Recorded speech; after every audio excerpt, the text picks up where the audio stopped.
हम बहुत खुश हैं क्योंकि एक रिकॉर्ड टाइम में अखिल सिब्बल और उनकी टीम और बाहुली शर्मा और उनकी टीम ने ये ऑर्डर वो कर पाए। और मैं दिल्ली हाई कोर्ट का भी बहुत शुक्रिया करना चाहूँगी जिन्होंने इस मैटर को फेवरेबली डिस्पोज किया, क्योंकि इंडिया में एक डेमोक्रेटिक सिटीज़न को ये राइट है कि वो चूज़ कर सके उसका choice of doctor and hospital, और उसकी क्या ट्रीटमेंट है उसको खुद को वो चूज़ कर सकता है। और यहाँ पर हमें बहुत ट्रस्ट डेफिसिट था, क्योंकि जिस तरीके से सोनम को लाया गया था वो हॉस्पिटल के लोग नहीं थे, वो पुलिस वर्दी के बिना पुलिस थी, और फिर उनको आईसीयू में रखा जिसमें कोई रखने की ज़रूरत नहीं थी।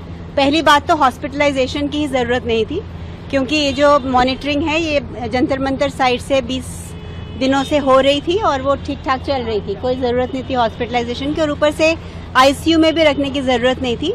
वो सिर्फ इसलिए रखा क्योंकि दुनिया भर में ये रूल है कि आईसीयू में ना पेशेंट और ना पेशेंट को मिलने वाले कोई फ़ोन्स या इलेक्ट्रॉनिक डिवाइसेस नहीं लेके जा सकते। तो एक तरह से ये जैसे उनको डिटेन किया गया था ताकि वो किसी के साथ कांटेक्ट ना कर सकें, और जो बाहर के भी लोग हैं वो अपने मोबाइल्स अंदर नहीं ले आ सके। तो उन्होंने वो आज लेटर दी, प्लस जो भी उनके पैरामीटर्स थे। Can we wait? हाँ, और जो भी उनके पैरामीटर्स हैं जो कि नॉर्मल से थोड़े आगे पीछे हैं, वो कोई लाइफ थ्रेटनिंग नहीं है, वो 23-25 दिन के फास्ट के बाद वो नॉर्मल हैं। और गवर्नमेंट से ज़्यादा तो हमें उनकी हेल्थ की चिंता है ना। अगर हम वहाँ से उनको निकाल के लेके जाना चाहते हैं तो ये एक फंडामेंटल राइट है। तो मुझे कंसर्न दिखाया, जो लेटर भी लिखा है रिसेंटली जी, हाँ, उसको लेके भी कंसर्न दिखाया कोर्ट।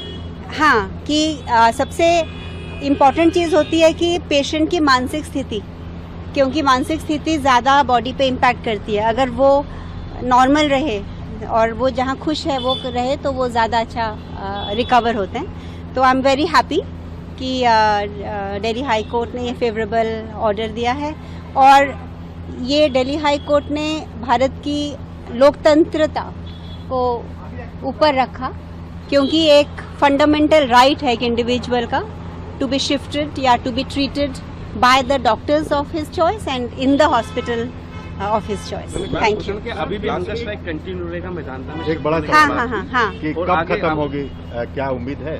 जी, तो हंगर स्ट्राइक सोनम ने डिसाइड किया है कंटिन्यू रखने का, क्योंकि कल जिस क्रूरता और निर्दयता के साथ बच्चों के साथ दुर्व्यवहार किया गया, उनको पीटा गया, लाठीचार्ज किया गया, टीयर गैस डाला गया, तो ये उनके साथ सॉलिडारिटी दिखाते हुए उन्होंने अपना हंगर स्ट्राइक एक्सटेंड किया है कि जब तक इन बच्चों को पार्लियामेंट सुनता नहीं है। स्पेशली येस्टरडे जो इतनी पीसफुल प्रोटेस्ट करने के बाद भी उन पर लाठीचार्ज की, तो उन्होंने अपना वो हंगर स्ट्राइक वो ख़त्म करना था, पर उन्होंने एक्सटेंड किया कि जब तक पार्लियामेंट इसका कॉग्निजेंस नहीं लेगा, और या तो पार्लियामेंटेरियंस, क्योंकि उनको बाहर नहीं ले जाने दे रहे, तो इसलिए वो रिक्वेस्ट कर रहे हैं कि पार्लियामेंटेरियंस उनको सफदरजंग, लेकिन बहुत सारे एमपीज जो आए भी थे सफदरजंग में, उनको अलाउ नहीं किया जा रहा था मिलना। तो जैसे जो डॉक्टर्स उनको पिछले 20 दिनों से ट्रीट कर रहे थे, डॉक्टर लांबा और डॉक्टर दिघे, वो भी आज आए थे कोर्ट। उन्होंने कहा कि कहीं ऐसा नहीं होता कि गवर्नमेंट हॉस्पिटल में जो पेशेंट का डॉक्टर है उनको ना आने दिया जाए, पर उनको भी नहीं उनसे मिलने दिया जा रहा था पिछले 3 दिन। तो इन्हीं वजह से हम यहाँ से जाना चाहते थे, क्योंकि एक डिटेंशन और कैप्टिविटी की फील आ रही थी। कुछ ऐसे भी वीडियो सर्कुलेट हुए जहाँ पे स्टूडेंट्स काफ़ी एग्रेसिव थे, उनकी तरफ से भी कुछ एग्रेशन दिखाया गया, क्लैशेस हुए पुलिस के साथ। ये आप क्यों मुझे क्वेश्चन पूछ रहे हैं? सेंसेशनलाइज करने के लिए नहीं। आपको हम सबको पता है कि कल इंडिया के यूथ ने जो पीसफुल रेजिलियंस और वो दिखाया, वो अनप्रेसिडेंटेड है दुनिया भर में। एक मिनट, अनप्रेसिडेंटेड है। और अगर कोई आपके ऊपर टीयर गैस डालेगा और आपको प्रोवोक करेगा, तो उसमें अगर कोई कुछ करता है तो आप उसको सिर्फ हाईलाइट करोगे, ये बिल्कुल गलत है, ये बिल्कुल गलत है। पुलिस, इनफैक्ट मैं जिस ट्रक में थी उसमें पुलिस घुस के आई और उन्होंने जबरदस्ती अभिजीत को भी लेने की कोशिश की। मेरे चारों तरफ सबने वो ह्यूमन चेन बना के मुझे प्रोटेक्ट किया। तो अगर मेरे साथ ऐसा हो रहा था जब मैं वो ट्रक के पीछे थी, तो नॉर्मल बच्चों को तो हमने सब देखा है ना। और अगर मुझे भी वो सपोज मैं अकेली होते कुछ करते तो मैं भी तो अपने आप को डिफेंड करती ना। तो फिर आप इसका हाईलाइट वो नहीं बना सकते कि